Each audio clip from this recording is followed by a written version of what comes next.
நான் ஒரு 2 to 3 இயர்ஸா வந்து கன்டென்ட் கிரியேஷன் பண்ணிட்டு இருக்கேன். ஸோ நான் என்ன மிஸ்டேக்ஸ் எல்லாம் பண்ணியிருக்கேன். ஸோ அதெல்லாம் வந்து நான் எப்படி ரெக்டிஃபை பண்ணேன். நீங்க எந்தெந்த மிஸ்டேக்ஸ்லாம் பண்ணக்கூடாது. அதாவது நீங்க கன்டென்ட் கிரியேஷனுக்குள்ள வரீங்க அப்படின்னா, அதுவும் பர்ட்டிகுலரா ஏர்லி ஸ்டேஜஸ்ல நம்ம என்னெல்லாம் மிஸ்டேக் பண்ணுவோம் அப்படிங்கிற ஒரு 5 பாயிண்ட் நான் இந்த வீடியோல டிஸ்கஸ் பண்றேன். பார்த்துட்டு யூஸ்ஃபுல்லா இருந்துச்சுன்னா மறக்காம நம்ம சேனலை சப்ஸ்கிரைப் பண்ணுங்க. இப்போ வீடியோக்குள்ள போலாம். ஃபர்ஸ்ட்டு இப்போ நான் கன்டென்ட் கிரியேஷன் ஸ்டார்ட் பண்ணுறேன். நான் வந்து ஒரு கேமரா வாங்குறேன், ஒரு லைட்டு வாங்குறேன், ஒரு மைக் வாங்குறேன். அதுவும் காஸ்ட்லியான மைக் தான் வாங்குவேன். குவாலிட்டி ரொம்ப முக்கியம். நான் வந்து ஸ்டூடியோ செட்டப் பண்ணலாம் பண்ணுறேன். இதெல்லாம் வந்து தேவையே இல்லை. மொபைல் இருக்கா, மொபைல் யூஸ் பண்ணி மினிமம் ஒரு நல்ல ஒரு மைக் சீப் அண்ட் பெஸ்ட்டாக கிடைக்குதா வாங்கிட்டு ஒரு நல்ல லைட் ஓகேவா. சப்போஸ் நீங்கள் டாக்கிங் ஹெட்னா நல்ல ஒரு லைட்டு இன்வெஸ்ட் பண்ணுங்க, தப்பு இல்லை. பட் ரொம்ப அந்த இது வந்து அதிகமாக போயிடக்கூடாது. நான் வந்து இந்த மிஸ்டேக்ஸ் எல்லாம் பண்ணேன். மைக் வந்து என்கிட்ட இப்போ 2 மைக் இருக்கு. ஒரு மைக் தான் என்னால் யூஸ் பண்ண முடியும். இன்னொரு மைக் என்னால் யூஸ் பண்ண முடியல. அதே மாதிரி இந்த லைட் ஒரு லைட்டு தான் நான் வாங்கினேன். நான் பண்ண ஒரு நல்ல ஒரு விஷயம் என்னென்னா, லைட்டில் வந்து ரொம்ப நான் அதிகமாக இன்வெஸ்ட் பண்ணல. ஒரு லைட்டு மொபைல் வந்து நான் மொபைல் தான் வாங்கினேன். ஏன் இப்போ கேமரா நான் போகும்போது கேமரா வாங்கணும், பிசி வாங்கணும், அதுக்கு நல்ல லைட்டிங் வாங்கணும், நான் சாஃப்ட்வேர் பர்ச்சேஸ் பண்ணணும். இதெல்லாம் சுற்றி வரும். ஸோ இது ஒன்று. அடுத்தது என்ன அப்படின்னா, குவாலிட்டியில் ஃபோக்கஸ் பண்ண ஆரம்பிக்கணும், குவான்டிட்டிலையும் ஃபோக்கஸ் பண்ண ஆரம்பிக்கணும். இந்த 2லையும் ஒரு பேலன்ஸ்டாக ஃபோக்கஸ் பண்ணுறது நல்லது. நான் வந்து குவான்டிட்டி அதிகமாக வீடியோஸ் போடுவேன், குவாலிட்டியை நான் விட்டுருவேன் அப்படின்னா, அது லேட்டர் நம்ம வந்து ரெக்ரெட் பண்ணுற மாதிரி ஆகிடும்.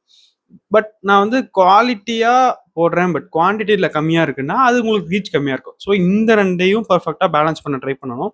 அப்போ தான் வந்து எப்படி சொல்கிறது, ரீச்சும் நல்லாயிருக்கும், பட் நல்ல ரீச்சாக இருக்கும். ஸோ இப்போ ஒரு 10 பேருக்கு போய் அந்த வீடியோ செய்கிறதுனால அவங்களுக்கு யூஸ்ஃபுல்லாக இருக்கணும். நான் வந்து சும்மா எதையோ க்ரியேட் பண்ணி போடுறேன் அப்படின்னா அது நல்லா இருக்காதுல்ல. ஸோ அதனால சொல்கிறேன், குவாலிட்டி அண்ட் குவான்டிட்டி. அடுத்தது இப்போ நான் வந்து இதை புரிஞ்சுக்கிறதுக்கே எனக்கு ரொம்ப டைம் ஆயிடுச்சு. இப்போ வந்து நான் என்ன நினைப்பேன்னா, உட்காந்து நான் புதுசாக கம்ப்ளீட்டாக நான் நியூவாக க்ரியேட் பண்ணணும் கண்டென்ட். இது வரைக்கும் நான் வந்து யாருமே இப்படி போட்டிருக்க கூடாது, தப்பே இல்லை. பட் ரெஃபரன்ஸுங்கிற ஒரு விஷயம் நம்ம எடுக்க ஆரம்பிக்கணும். இப்போ நான் வந்து இப்போ நான் இந்த மாதிரி ஒரு வீடியோஸ் நான் கிரியேட் பண்ண போறேன் அப்படின்னா, இதுக்கு முன்னாடி எப்படிலாம் கிரியேட் பண்ணியிருக்காங்க, ஸோ அதுலேருந்து நம்ம எப்படி டிஃபர் பண்ணலாம். அப்போ தான் நமக்கு ஐடியா கிடைக்கும். ஜஸ்ட் நான் வந்து உட்காந்து நான் கிரியேட் பண்ணணும், பட் நான் வந்து இதெல்லாம் பார்க்க மாட்டேன் அப்படின்னா, அப்போ வந்து என்ன ஆகும்னா, நமக்கு எப்படி சொல்கிறது, என்ன பண்ணணும்னே ஃபர்ஸ்ட் ஆஃப் ஆல் தெரியாது. நான் எப்படி எடிட் பண்ணணும், நான் எப்படி ஷூட் பண்ணணும், என்னென்ன ப்ராப்பராக வைக்கணும். ஸோ இது எல்லாத்தையுமே நான் வந்து ரெஃபரன்ஸ் எடுக்கும்போது தான் எனக்கு இன்னும் கொஞ்சம் ஐடியா கிடைக்கும். ஸோ பெட்டர் நான் வந்து ரெஃபரன்ஸ் எடுக்கலாம், காப்பி அடிக்கிறதுன்னு கூட சொல்லலாம்.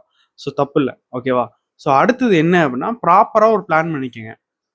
இப்போது வீக்லி இவ்வளோ வீடியோஸ் நான் போட்டு முடிச்சுட்டா அவ்வளோதான் முடிஞ்சு. நான் வந்து டைம் அதிகமாக இருக்குது, ஸோ நான் வந்து புஷ் பண்ணிக்கிட்டே இருக்கேங்கும் போது நமக்கு கொஞ்சம் ஸ்ட்ரெஸ் ஆகும். ஸோ இதை அவாய்ட் பண்ணிக்கிறது நல்லது. ஏன்னா இப்போ நீங்கள் வந்து படிச்சுட்ருக்கீங்க, இல்லை இன்னொரு வேலையில் ஒர்க் பண்ணிகிட்ருக்கீங்க அப்படிங்கும்போது இது வந்து உங்களுக்கு சைட் ஹஸ்லாக தான் இருக்கும். பட் இதுவே வந்து அதோட அந்த பெர்ஃபார்மன்ஸை வந்து அஃபெக்ட் பண்ணிடக்கூடாது.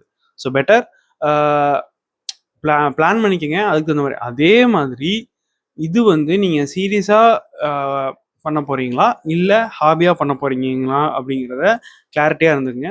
சீரியஸாக பண்ண போகிறீங்கன்னா அதுக்கு தகுந்த இது போட ஆரம்பிங்க. பட் ஹாபியாக பண்ண போகிறீங்கன்னா அதுக்கு தகுந்த இது போடுங்க. ஸோ எல்லாருமே வந்து சீரியஸாக பண்ணணும், எல்லாருமே ஹாபியாக தான் பண்ணணுங்கிறதுலாம் இல்லை. ஒவ்வொருத்தரோட சுச்சுவேஷனை பொறுத்து அது மாறும். ஸோ இது ஒன்று. அடுத்தது, இன்னைக்கு நான் வீடியோ போடலையா, பரவாயில்லன்னு விட்டுருங்க. இப்போ வந்து நீங்கள் ஆரம்பிக்கிறீங்க, உங்களுக்கு ஒரு நாள் வீடியோ போட முடியலன்னா பரவாயில்ல, இவ்வளோதான். ஸோ அடுத்த நாள் வீடியோ போடுங்க, இல்லை எப்போ முடியுமோ அப்போ போடுங்க. நான் வந்து இன்னைக்கு கண்டிப்பாக போடணும், டிசிப்ளின் இருக்கணும் தான், ஆனால் அது நமக்கு ப்ரெஷராக மாறக்கூடாது. ஸோ இதெல்லாமே வந்து நான் வந்து ப்ரெஷர் ஆகிப்பேன். ஐயோ இன்னைக்கு வீடியோ போடலையே, ஏன்னா வந்து லைட் வாங்கியாச்சும், மைக்கு வாங்கியாச்சும், இவ்வளோ அமௌண்ட் போட்டு வாங்கியிருக்கேன் அப்படிங்கும்போது அது வந்து பிரச்சனை தான். ஸோ இதெல்லாமே வந்து நான் சில விஷயங்கள் நான் over the period of time எனக்கு புரிய வந்தது. ஸோ அந்த வீடியோவில் ஷேர் பண்ணியிருக்கேன். ஏன்னு சொல்கிறேன், பார்த்துட்டு யூஸ்ஃபுல்லாக இருந்துச்சுன்னா நம்ம சேனலை சப்ஸ்கிரைப் பண்ணிங்க. அடுத்த வீடியோவில் பார்ப்போம்.